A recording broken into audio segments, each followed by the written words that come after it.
ഒരു ഭാഗം പ്രമേഹ രോഗികൾക്ക് ഡയബറ്റിക് റെറ്റിനോപ്പതി ഉണ്ടാകുന്നു എന്നാണ് കണക്കുകൾ പറയുന്നത്. അതായത് 3 പ്രമേഹ രോഗികളെ എടുത്തു കഴിഞ്ഞാൽ അതിലൊരാൾക്ക് കണ്ണിന്റെ ഞരമ്പിൽ റെറ്റിനയില് പ്രമേഹം രോഗം മൂലമുള്ള രോഗലക്ഷണങ്ങൾ ഉണ്ടാകുന്നു. ഇത് തക്ക സമയത്ത് കണ്ടെത്തി ശരിയായ സമയത്ത് ചികിത്സ നൽകിയില്ലെങ്കിൽ പൂർണ്ണമായി അന്ധതയിലേക്ക് വഴുതി മാറാവുന്ന ഒരു രോഗാവസ്ഥയാണ്. ഞാൻ doctor Rosemary, consultant ophthalmologist, Ahalya eye hospital, Pattambi.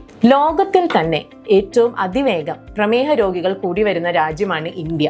ഇന്ത്യയിൽ തന്നെയും ഏറ്റവും കൂടുതൽ പ്രമേഹ രോഗികളുള്ള സംസ്ഥാനമോ നമ്മുടെ കേരളം. സർവ്വസാധാരണമായി പ്രമേഹ രോഗികളെ കാണുന്നോണ്ടായിരിക്കണം പ്രമേഹത്തെ മലയാളികൾ പൊതുവെ നിസ്സാരവൽക്കരിച്ച് കാണാറുണ്ട്. പ്രധാനമായും 3 രീതിയിലാണ് പ്രമേഹം കണ്ണിന്റെ ഞരമ്പിനെ ബാധിക്കുന്നത്. 1. Diabetic macular oedema. കണ്ണിന്റെ ഞരമ്പിന്റെ നടുഭാഗത്ത് മാക്യുലയിൽ നീര് കെട്ടുന്ന ഒരു കണ്ടീഷനാണത്. 2. Proliferative diabetic retinopathy. കണ്ണിന്റെ റെറ്റിനയുടെ 4 വശത്തുമുള്ള ചെറു രക്തക്കുഴലിൽ അമിതമായി വരുന്ന ഷുഗർ വന്നടിഞ്ഞ് രക്തക്കുഴൽ ബ്ലോക്ക് വരികയും ബ്ലോക്ക് വന്ന രക്തക്കുഴലിൽ നിന്ന് നിറയെ പുല്ല് പോലെ ചെറിയ ചെറിയ രക്തക്കുഴലുകൾ മുളച്ച് ഇതിന് ബലമില്ലാത്തത് കൊണ്ട് പെട്ടെന്നൊരു ദിവസം ആ മൊത്തം ഞരമ്പ് അങ്ങോട്ട് മറിഞ്ഞു വീഴും. ഇങ്ങനത്തെ പേഷ്യൻസ് ഒക്കെയാണ് പെട്ടെന്നൊരു ദിവസം അയ്യോ കാഴ്ച മങ്ങി, പെട്ടെന്ന് എന്തൊരു കർട്ടൻ വീഴുന്ന പോലെ ബ്ലീഡിങ് വരുന്നു എന്ന് പറഞ്ഞു വരുന്ന പേഷ്യൻസ്. 3. Ischemic optic neuropathy. കണ്ണിന്റെ ഞരമ്പ് റെറ്റിനേനെയും തലച്ചോറിനെയും തമ്മിൽ ബന്ധിപ്പിക്കുന്ന ഒപ്റ്റിക് നെർവിന് പെട്ടെന്നൊരു നീർക്കെട്ട് വരുന്ന ഒരു കണ്ടീഷനാണത്. ഇത് 3ഉം ചികിത്സിക്കേണ്ടതാണ്.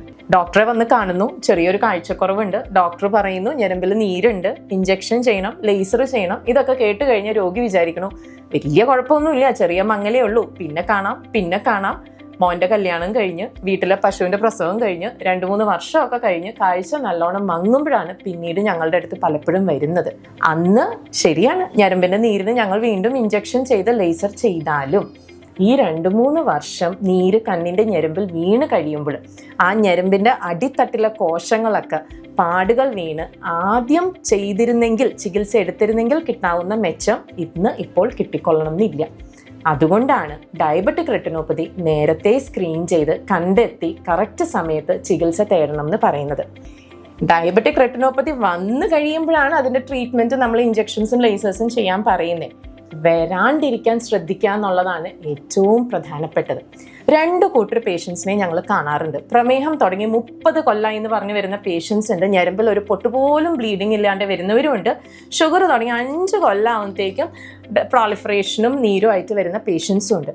നല്ലവണ്ണം ഷുഗർ കൺട്രോൾ ചെയ്ത് കൃത്യമായി ഫോളോ അപ്പിന് വന്ന് റെറ്റിനോപ്പതി ഉണ്ടെങ്കിൽ നേരത്തെ ചികിത്സ തേടുക, ഇല്ലെങ്കിൽ നമുക്കത് ഫോളോ അപ്പ് ചെയ്ത് പോയാൽ മതി. നല്ല രീതിയിൽ കാഴ്ച അവസാന കാലം വരെയും നിൽക്കും.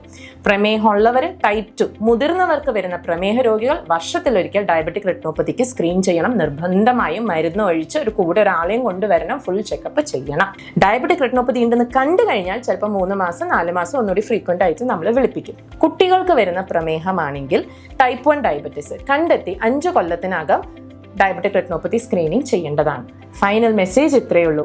ഡയബറ്റിക് റെറ്റിനോപ്പതിക്ക് എല്ലാ വർഷവും സ്ക്രീൻ ചെയ്യാം. റെറ്റിനോപ്പതി ഉണ്ടെന്ന് നിങ്ങളെ ഇൻഫോം ചെയ്യുകയാണെങ്കിൽ തക്ക സമയത്ത് ചികിത്സ തേടുക. അവസാന കാലം വരെയും നിങ്ങളുടെ കണ്ണുകൾ കാഴ്ചയുള്ളതായിരിക്കട്ടെ.